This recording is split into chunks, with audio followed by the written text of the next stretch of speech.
y bas ar dros cae, dim digon arni, a Brabwtsesi yn pwyso ac yn ennill y meddiant. Y bas yn gyrchol, ymlaen at Davies, Davies o amgylch y golwr! A'r ergyd i'r rhwyd ochr, Hwlffordd o fel modfeddu i fynd ar y blaen, y pwyso yn talu'r i ganfed gan Brabwtsesi, a'r bas yn hyfryd i lwybr Davies, ond yn methu taro'r nod. Redmond. Clark mewn digonedd o le, tu ôl i'w gefnwr. Ben Clark yn rhoi'r bel yn y gornel ucha. Mae'r Seintiau ar y blaen wedi chwarter awr. Mae cyfnod crasboeth Clark yn parhau. Oedd Wilson allan o'i safle a Clark yn manteisio i'r eitha. Routledge. Mae'n cael ei chlirio gan Patton, mae mor bell ar Redmond. Mae'r pwysau yn ddibaid gan y pencampwyr a'r peniad gan Brobl i gefn yr rhwyd. Croesiad perffaith gan Redmond, wedi chwipio i mewn, a Brobl a'i dalcen yn diolch. Daniels i Clark. Hwlffordd yn amddiffyn am ei bywyd ar hyn o bryd. Brobl yn taro'r postyn. Mae dal yno, Smith nawr mewn amdani.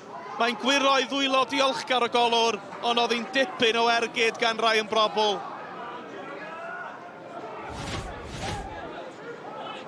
Daniels i Wilson yn cael y bel yn ôl. Y croesiad isel! Fe ddyle Brobl di cael ei ail, fe ddyle'r Seintiau di cael ei trydedd. Dros y traws dy'r athi, ar ôl chwarae hyfryd lawr o'r asgell dde.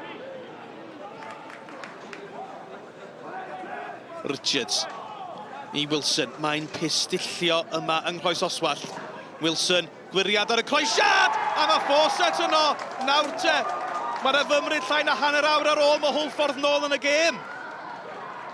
Fe fydde hon yn dipyn o sioc, ond mae yno i Hwlffordd.